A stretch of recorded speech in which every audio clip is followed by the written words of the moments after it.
Magandang umaga po. Maayong buntag sa tanan diri sa Region 7, lalong-lalo na sa Cebu.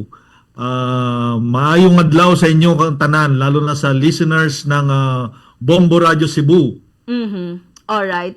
So this is different na General Camba nung sa January 2026 because this time yung mga leader talaga from the 11 member states of ASEAN. So paano ninyo tinitiyak General Camba na maayos at ligtas ang paghahanda para sa mga delegado mula sa iba't ibang bansa ng Southeast Asia, General?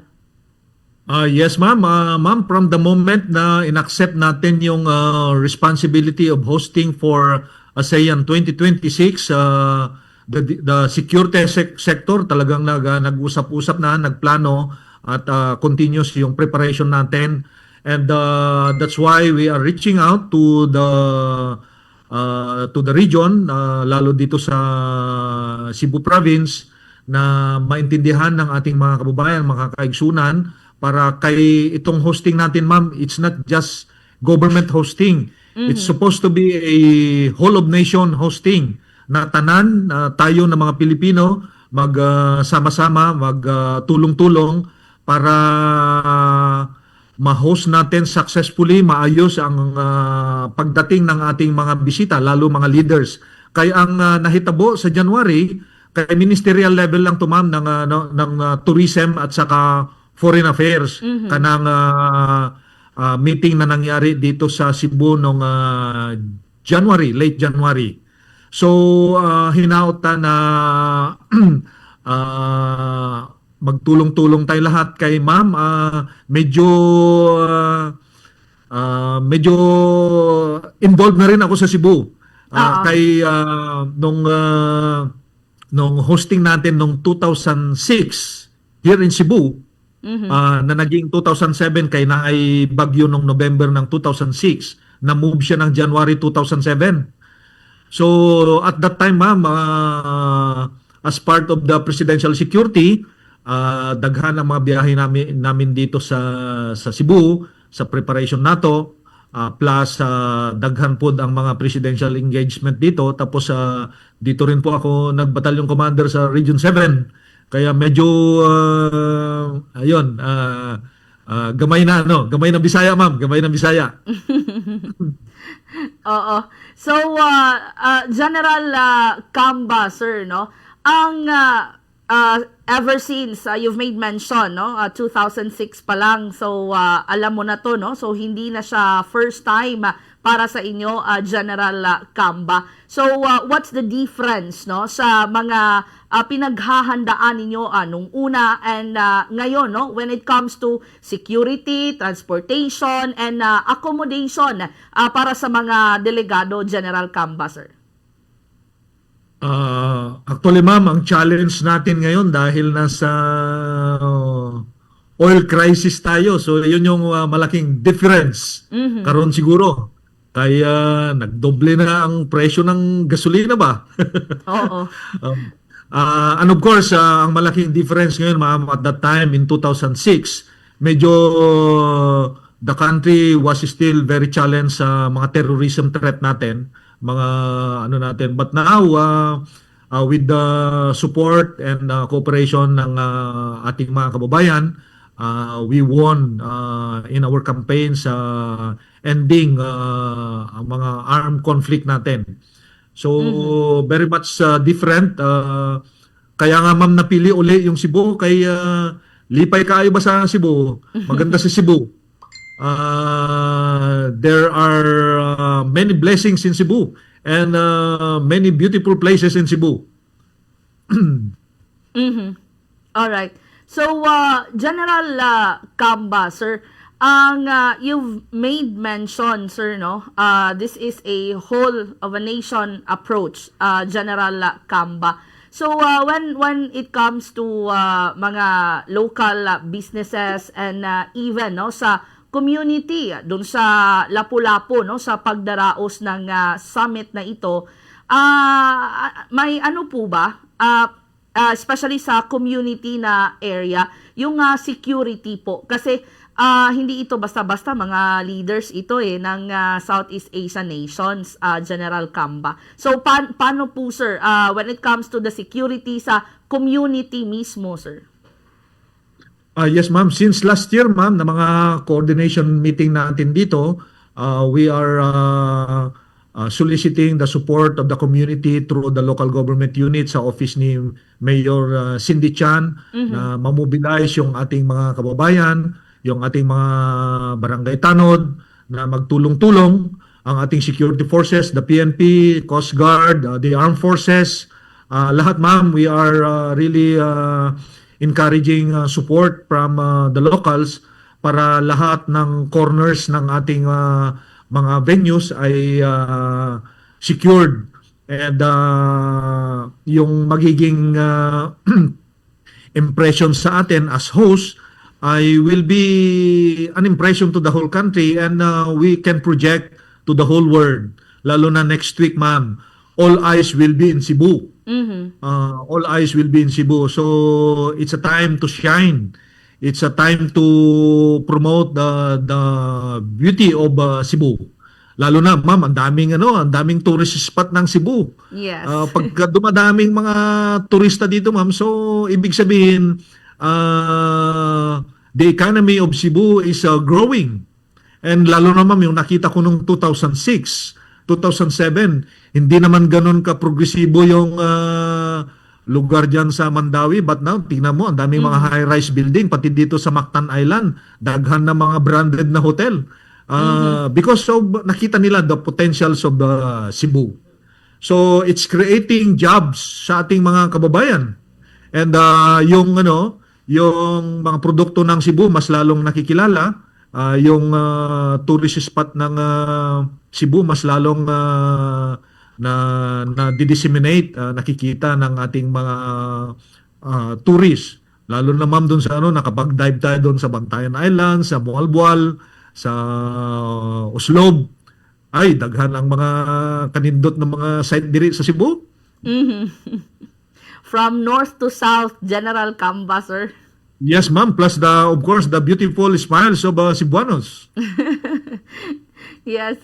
So, General Camba, itatanong ko lang din ito, sir, sa mga plannings and preparations ninyo, sir, paano ninyo isinasama or kung sinama ba sa mga plano at preparation ang sustainability o ang environmental responsibility din, General Camba, sir? Ma'am, actually, because of our hosting, may increased awareness ngayon ang community dito sa Mactan Island. Alam mo ma'am, may program ngayon si Mayor Cindy Chan na beautification and cleanliness campaign. Kaya ma'am, ang ganda dito sa Mactan Island ngayon. More beautiful ang Mactan Island. Namomobilize yung community. So, General Camba, sir, paano nyo po na hinihikayat ang publiko na makibahagi o maging updated rin sa mga ASEAN na activities? Hindi man ang general public hindi man sila makadaupang palad itong mga leaders ng 11 member states, pero at least paano sila paano makibahagi itong mga upunganon sa mga Cebuanos, Mandawihanon sa ASEAN activities na ito, General Camba, sir? Ma'am, first things first is sa ating mga kababayan sa Cebu, maintindihan lang natin, ma-inform tayo, ma-aware na it is our pride. Pride natin na mga Pilipino, dangal nating mga Pilipino na mag-host ng international event, lalo na sa level ng mga leaders. And among the many cities of the Philippines, very blessed ang Cebu. Kayo ang host ng Leaders Summit. Daghan ng mga cities natin, ma'am, pero why in Cebu? Nga naman sa Cebu ang hosting natin, kay talaga namang maganda ang Cebu. Lalo na naadiri ang ating nadire si Pete Senior ang ating Santo Niño na nagbibigay ng blessing sa atin dire sa Region 7 at saka tibuok nasod ng Pilipinas. So sa ating mga kababayan, we will be hosting the ASEAN Leaders Summit next week. They will be coming in on May 7. So series of meeting, ministerial and leaders meeting on 7 and 8. So sa mga rehearsals na gihimo namo, ma'am, we just would like to solicit the understanding ng ating mga kababayan na naay mga gamay na inconvenience kay mag-practice man ta tapos sa actual na operation na nato pag nag-arrival ng mga delegates, lalo na ang mga leader, medyo medyo control natin gamay ang mga movement sa kalsada para maayo dire-diretso ang movement ng ating mga bisita paingon sa ilang mga hotel, tapos gikan sa hotel paingon sa mga meeting venues ng ating mga leader. So yun, ma'am, just understanding. Anyway, sa every 10 years naman tayo nag-host. Every 10 years lang naman tayo nag-host. Ibigay na natin, ma'am, yung ating full support. And the best smiles that the Cebuanos have para sa ating mga bisita. First impression. So, Para laging alam mo, ma'am, may magnet. Naay magnet ang Cebu. Magnet. Yeah, magnet for tourists. Kaya gusto ng ating mga ASEAN partners ma-maximize yung kanyang mga delegation ba na mo adto dire. Oo.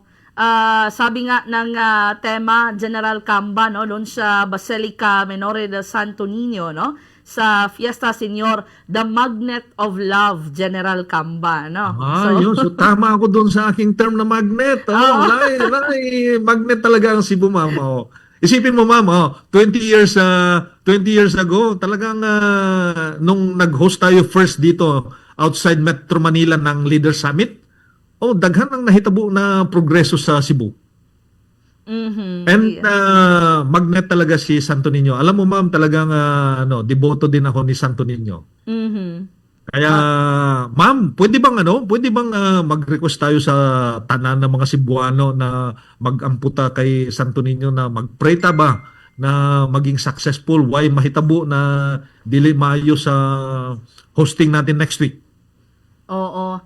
Why problema, General Camba, no? Maampuon Ay, salamat kayo, ma'am. Salamat kayo. Oo.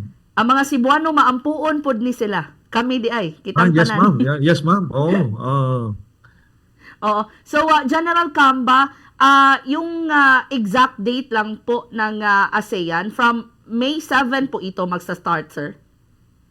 Ma'am, ang mga delegado natin will be arriving, ma'am, bukas na yung mga arrival na mga delegates.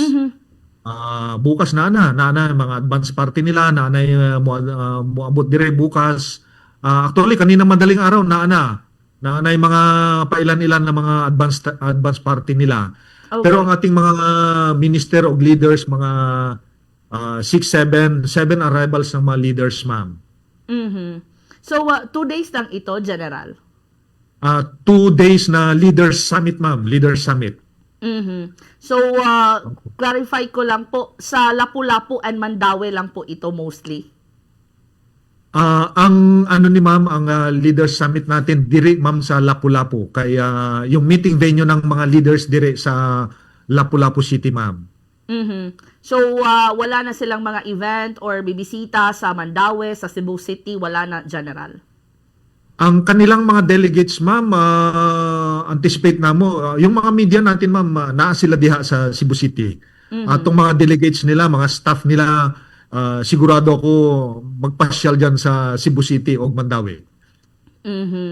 So, at least dyan na rin sila, no, sa Lapu-Lapu City, ang historic resort city, no, ng Cebu. Tapos ang Mandaue naman is yung business capital, no, ng Cebu, General Camba. So sir, mensahe nyo na lang po, no, para sa mga Cebuanos, para sa paparating natin na ASEAN Leaders Summit 2026, General.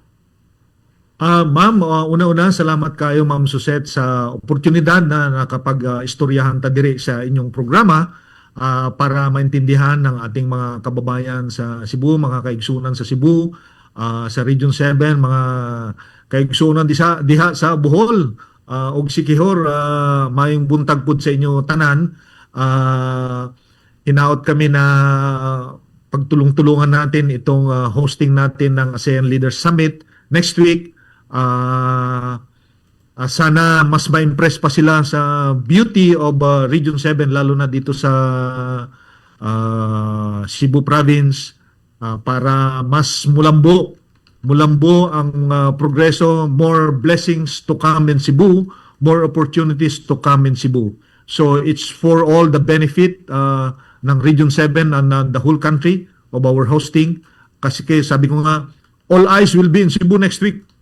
And nasa limelight talaga ang Cebu next week, ma'am. So, magtulong-tulungan po sana tayo, magbayanihan. Let's ignite the bayanihan spirit in Region 7, ma'am. So, ma'am, once again, salamat kayo sa inyong programa, sa ating mga listeners sa Bumbu Radio. God bless us all. We hope that Pete Senior will bless our hosting here in Cebu. Maayong buntag sa inyo tanan, ma'am. General Potenciano Camba, sir, daghang salamat sa imong oras gihatag sa Bumbu Radio Cebu unya maayong buntag pagbalik General Camba, sir. Salamat, ma'am. Salamat.